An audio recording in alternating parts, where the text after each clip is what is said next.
Aujourd'hui, je vous propose un épisode un peu particulier puisque ce n'est pas un éditorial comme d'habitude sur cette chaîne, mais un essai, celui du MG S6 EV, le dernier SUV haut de gamme signé MG. J'ai eu l'occasion de le conduire pendant 2 jours sur les routes du sud du Portugal à l'invitation de MG dans le cadre d'essais presse et je vous dis ce que j'en pense. Pour être tout à fait transparent, cette vidéo n'est sponsorisée par personne, mais comme il est de coutume avec ce genre d'opération, la marque prend en charge le transport, la restauration et l'hébergement. C'est ce qu'on appelle un voyage de presse. Pour tout vous dire, ce ne sont pas les premiers essais que je fais. J'avais fait une pause depuis pas mal de temps pour plusieurs raisons qui seraient un petit peu long d'expliquer ici. Mais il se peut que j'y revienne. Dites-moi en commentaire si ce format vous convient, une fois que vous aurez vu la vidéo, ou si vous préférez que la chaîne reste focus sur l'éditorial et le commentaire de l'actualité en vidéo face caméra comme je le fais d'habitude. Dernière précision, mon essai est à l'origine un reportage écrit plus photo destiné à mon site, dont vous avez le lien en description. Mais en rentrant, comme j'avais quelques rushs vidéo et 2-3 photos sympas, je me suis chauffé à faire un petit montage en m'aidant un peu de l'IA pour le rendre plus vivant. Je sais qu'on est très très loin du rendu des grosses chaînes spécialisées dans les essais, notamment les chaînes sur les voitures électriques.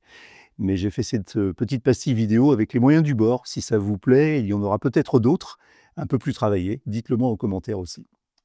Allez, ceci étant dit, place à l'essai. MG Moteur est de retour dans l'électrique. Après la MG qui a bousculé le marché, la marque monte en gamme avec le MG S6 EV, un grand SUV de 4,71 m de longueur, 100% électrique, vendu à partir de 41 490 € en finition unique Luxury. Autour de lui, la concurrence est dense, Tesla Model Y, Audi Q6 e-tron, Peugeot E5008 ou encore BYD Sea Lion 7. Le pari de MG proposait un SUV pleinement équipé dès la série, sans option à cocher. J'ai pu le prendre en main pendant 2 jours d'essai dans la région de Lisbonne, sur la côte portugaise. Voici ce que j'en pense. Alors la ligne est statutaire, on pense à un SUV haut de gamme européen, avec ce porte-à-faux arrière cossu qui lui donne du caractère. Certains y verront un cousin lointain d'un Mercedes électrique, voire d'une Audi. En tout cas, c'est une MG au design équilibré et attractif, un cran au-dessus des précédentes productions de la marque, il faut bien le dire, même si sa ligne assez convenue ne fait pas tourner les têtes sur la route. À bord, première impression, de la place, des matériaux flatteurs, une vraie qualité d'assemblage. Les sièges électriques avec réglage lombaire sont vraiment confortables. Devant vous, un compteur numérique de 10 pouces plus un écran central de 12 pouces 8. La sélection de modes de conduite se fait via un gros bouton rotatif central, agréable à l'usage, même s'il faut y aller franchement au poignet. Apple CarPlay et Android Auto sont là, mais je dois dire que j'ai rencontré quelques bugs de connexion avec mon iPhone résolus après un reboot du système. Les commandes de climatisation sont physiques via des boutons sous l'écran. À l'arrière, les passagers sont bien logés avec une banquette inclinable sur 2 niveaux. Le coffre affiche 493 litres, extensible à 1910 litres une fois la banquette rabattue. En version propulsion, on a aussi un frunk de 124 litres à l'avant. Mais la vraie surprise, c'est le comportement dynamique. Je m'attendais à quelque chose de mou, souple, classique SUV. Pas du tout.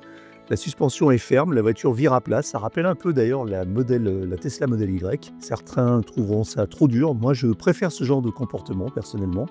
En mode sport, les 244 chevaux sont bien là et répondent immédiatement, sans le moindre temps de réaction. Les reprises sont ce que sait faire l'électrique, instantané et efficace. Les aides à la conduite MG Pilot sont nombreuses, régulateur adaptatif, maintien actif dans la voie, détection de somnolence, caméra 360 degrés, alerte angle mort et globalement bien calibrée. La voiture propose aussi 5 niveaux de récupération d'énergie, dont un mode One Pedal pour aller jusqu'à l'arrêt complet sans toucher le frein. Sous le capot, 2 configurations, une propulsion de 244 chevaux, donc celle que j'ai essayée, ou une transmission intégrale à 361 chevaux. Les deux partagent la même batterie NMC de 77 kWh signée CATL.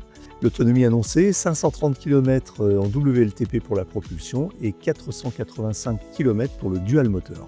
En conditions réelles, j'insiste bien réelles, c'est-à-dire ce que j'ai pu constater moi-même, j'ai mesuré environ 15,5 kWh au 100 sur route et environ 22 kWh au 100 sur autoroute à 120 km/h, vitesse limite au Portugal, soit une autonomie réelle d'environ 350 km à vitesse autoroutière, ce qui reste honnête pour ce gabarit. En ce qui concerne la recharge, le MG S6 EV accepte jusqu'à 144 kW en courant continu, soit de 10 à 80% en 38 minutes selon MG. Un planificateur d'itinéraire gère les bornes sur le trajet.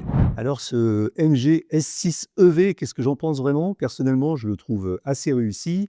et homogène. C'est un SUV qui assume pleinement ses ambitions premium, qui les tient pour l'essentiel. L'habitabilité est bonne, la dotation de série est honnête, la charge à 144 kW est acceptable, même si en dessous des standards auxquels on peut s'attendre en 2026 pour une auto de ce prix.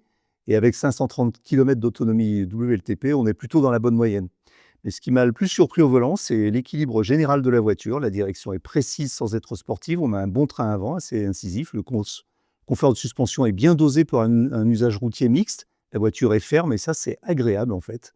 Et les aides à la conduite, nombreuses, se montrent globalement assez bien calibrées, sans trop d'interventions intempestives qui gâcheraient parfois l'expérience sur ce type de véhicule. Je trouve la ligne sympa, discrète mais bien équilibrée. En résumé, j'ai bien aimé le look, la ligne, l'amortissement ferme mais confortable, le comportement dynamique qui va avec, l'intérieur sobre, spacieux et assez premium, et puis l'ergonomie générale des commandes avec un écran qui est assez clair à utiliser, le rapport qualité-prix aussi. J'ai moins aimé CarPlay, pas capricieux, alors c'est peut-être une mauvaise expérience qui n'a concerné que moi. Pas de verrouillage du coffre par le bouton de fermeture et l'affichage tête haute qui est un petit peu envahissant et un peu éblouissant. Voilà, j'espère que cet essai vous a plu. Dites-moi en commentaire ce que vous en pensez. N'hésitez pas à me dire si vous souhaitez avoir d'autres essais sur cette chaîne ou si on reste focus sur les vidéos éditoriales face caméra, talking head comme on dit. Voilà, à très bientôt.